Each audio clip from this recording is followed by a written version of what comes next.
Hey, this is Greg McAfee, and welcome to the Greg McAfee Show. Now let's get started.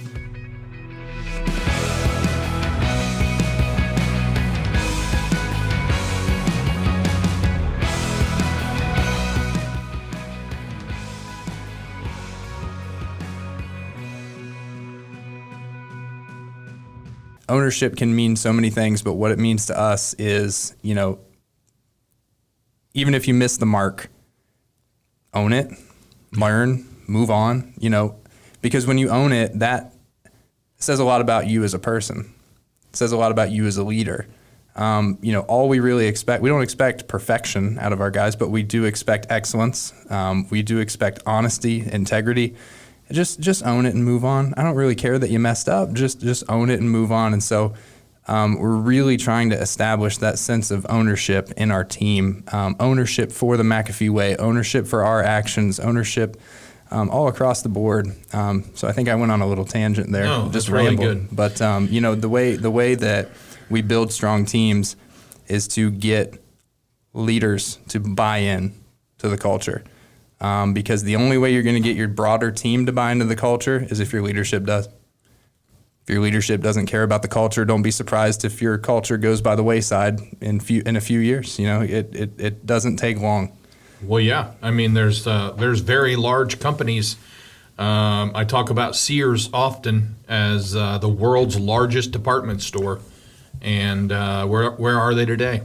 I mean, they were the largest department store, not just in the United States, in the world. Where are they today? And they had the best system in place, Sears.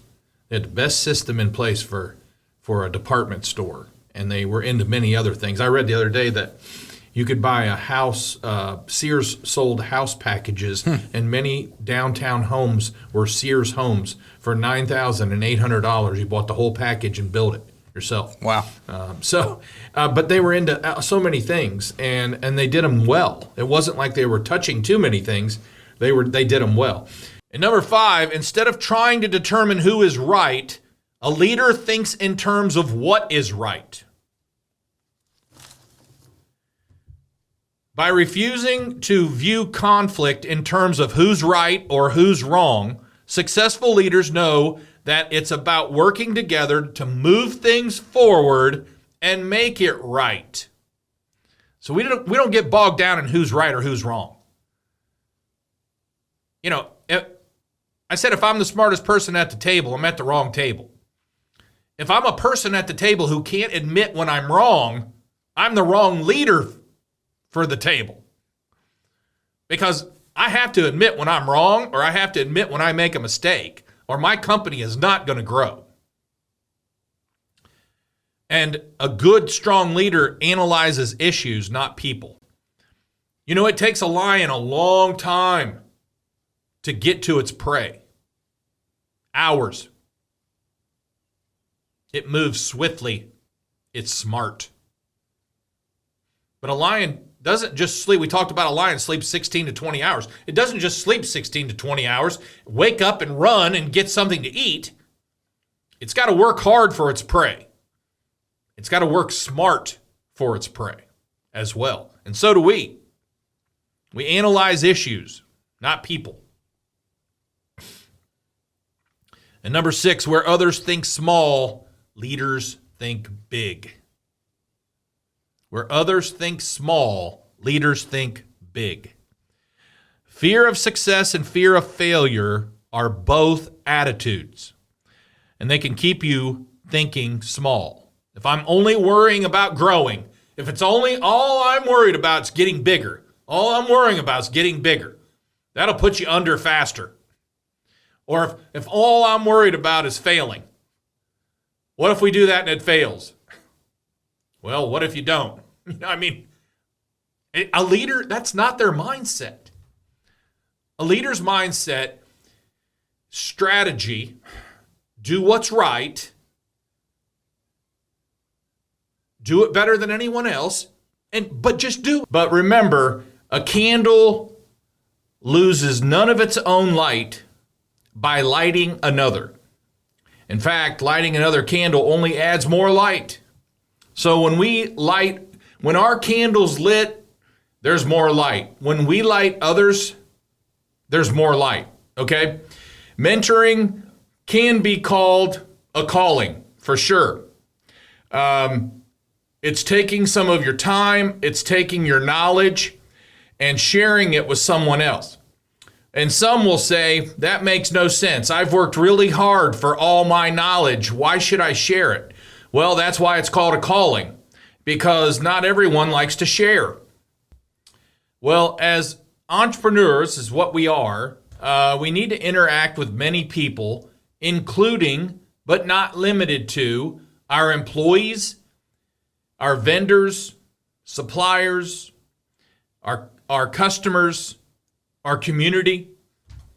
And it's important for a successful business owner to possess great personal and networking skills for their business. And I mean, unless you run some sort of business that does not require any employees and does not require you to talk to any customers, you've got to have personal and networking skills. So getting to know your team is extremely important. And you and Lucy actually stopped by last night, and we were watching the Iowa Hawkeye game, the women's basketball. Mm-hmm. And there's two players that have been playing together for about 3 years, Caitlin Clark and Monica Casino. You can tell by watching them that they don't have to talk to each other. One's a center, one's a guard, and they don't have to talk to each other. They just need to look at each other, and they know what they're going to do. Mm-hmm. Okay, so that comes from working together, playing together as a team for 3 years. And they're strong, and they're a duo. They're a strong duo in women's basketball right now, and that's why they're probably going to, they're going to the championship. And so, and think about this in your business. You should know your team. I don't care if they've been there 6 months or 6 years or 10 years or 20 years. Mm-hmm. You should know your team. You should know their strengths, like I said before, their weaknesses, their opportunities, and their threats, and they should know those four too. It makes for a stronger team, and you should review that often with the team. It's called SWOT analysis, and we used to do them more often. We used to do them in a company meeting, and we should still do that. But you should do a personal SWOT analysis. A lion thinks totally different. They have a totally different attitude than everyone else in the jungle. They see themselves as king, and everyone else in the jungle sees them as king. When a lion sees an elephant, it doesn't see fear, it sees lunch. And an elephant is 10 times bigger than a lion. But that doesn't matter to a lion, because a lion's extremely confident and they know what they can do. Okay? Now, the difference between a good leader and a poor leader is attitude. And the difference between a leader and a follower is attitude. Okay? So if you're a leader, you need to portray a good attitude that people want to follow. And your life is what you think it should be. Oh gosh, that's powerful, you guys. That's so powerful. Your life is what you think it should be. If you want to be king of your territory, number one in your market, change your thinking. Start acting like it. Start seeing it. And this is a good one from a movie, one of my favorite movies, There Is No Tomorrow. That came from Apollo Creed to Rocky in Rocky 3. What's the matter with you? Tomorrow. Let's do it tomorrow. There is no tomorrow. There is no tomorrow. There is no tomorrow. And there is no tomorrow. You got to get it done today. We're not promised tomorrow. We don't know if there's going to be a tomorrow. If you don't have time to do it right, you're not going to have time to do it again. And that all goes together. There is no tomorrow. Get it done today. Bring your team in and ask them, how can we make a process better or faster? I'm all about better and faster, folks. Better, faster, stronger, nimble, bold, quick. Okay? Hire a coach or form a board of advisors. I will not get sick of saying that. Hire a coach or form a board of advisors. Get a fresh set of eyes on your business. It is well worth it. Okay? I always said from day one, informed people make better decisions. When I sold all my jobs, I met with our team every single morning and we reviewed the job. And sometimes I even drove out to the job with them and showed them exactly how I wanted it done and how I went over it with the customer. So information and communication is very important. Yeah, communication especially because, for example, an installer could get to the job and actually see a more efficient way to do something than what they talked about with the salesperson. But what they may not realize is that the salesperson had a particular conversation with a customer and the customer wants it that way for a reason. Yeah. Therefore, it needs to happen. So before an installer accidentally makes the sales guy look stupid, having those conversations up front really just makes everyone's day go a lot smoother. So it's the little things, and the more you meet, the more consistent, the better relationships you build, the better those meetings are going to go, and the more is going to be retained. And it's just going to make your operation a lot smoother in the long run. Yeah, and many reasons why you want to meet and go over things is because a customer can, the installers can get there and without any communication, the customer can say, I want the unit moved 20 feet down of the house, and that was not agreed upon, that was not priced that way. Experts estimate that most Americans are exposed to 4,000 to 10,000 advertisements each day. With social media today, that's not unreasonable. And it takes up to 5 to 7 views to actually read an ad. Five times it takes your ad coming across someone's eyes for them to read it. And then it takes 10 views for you to become memorable. And then it takes 20 views to create a conversion to where they're going to leave their company and come to you. Now, folks, that's powerful. And you need to know that. Because it's not going to take one time. It's not going to take 2 times. It's not even going to take 5 times to create them to get them to do business with you. It's going to take 20 times. So you've got to be proactive. You've got to be active. You've got to be out there. All right? Bring in another business person, let them walk through and give them permission to tell you what's lacking. But also, if you're not good at this part of the business, definitely hire someone who is. Find out in the industry who is really, really good at this, at building, your kind of business, whether it's HVAC or electrical or plumbing, or if it's landscaping or lawn care or roofing or home remodeling or whatever it is. By doing this, it will rejuvenate your entire business. By bringing in another set of eyes and looking at things and maybe hiring a company to look at it as well, your business is gonna change. It's just like gonna be new again. And a lot of you guys need something new again. You're stagnant.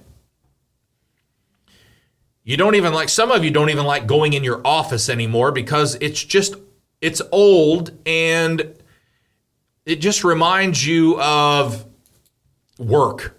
I don't know. I'm only going by what you're telling me at times. When I coach people and, it's do you go in on Saturdays? Lord, no, I don't go in on Saturdays. I don't want to even be there on Monday through Friday. That's not a good thing, folks. It's time to refresh the atmosphere of your business. How old is your website? A website is only good for so long. Did you know today it's only good for 2 to 2.5 years? And then it needs a complete refresh. It needs completely updated and spruced up. And then after about 3.5 to 5 years, it needs completely changed. So websites don't last forever. It's old news. It needs updated. It needs changed. Remember, we've changed more in 3 years than we have 30. Change your website, update it, spruce it up a little bit. The culture can be completely different in two different families, and then you come together and you have your own family, and that culture is probably going to be a mixture of both. So a business culture is the personality of the business. It's how we do business, and my culture is going to be completely different than your culture, and your culture is going to be completely different than your competition's culture. And that's a good thing. Nobody wants to be all the same. I mean, that would be boring. That's why I emphasize, do not copy off of your competitor. It does you no good. Your customer only thinks of them anyway. Before we wrap up, if you're watching on YouTube, don't forget to like and subscribe, and please leave us some notes. Please leave us some questions, some notes, anything you'd like to ask or talk about. You can also support this podcast by rating and reviewing on iTunes or your preferred listening platform. Keep listening because we'll keep challenging you. We'll keep helping you grow your business. And of course, we're going to help you sleep better at night when you do those things.